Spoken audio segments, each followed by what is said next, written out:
இடாச்சி Naruto பார்த்து ரொம்ப நாள் ஆகுது.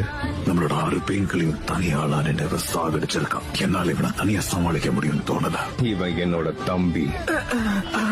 இப்போ என்ன சொன்னா?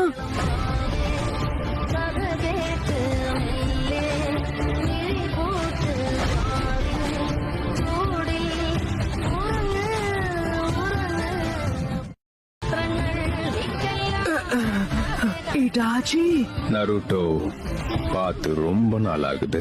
நம்மளோட 6 பெண்களையும் தனியாளா நின்று சாகடிச்சிருக்கான். என்னால இவனை தனியா சமாளிக்க முடியும்னு தோணல. இவன் என்னோட தம்பி. இப்போ என்ன சொன்னா?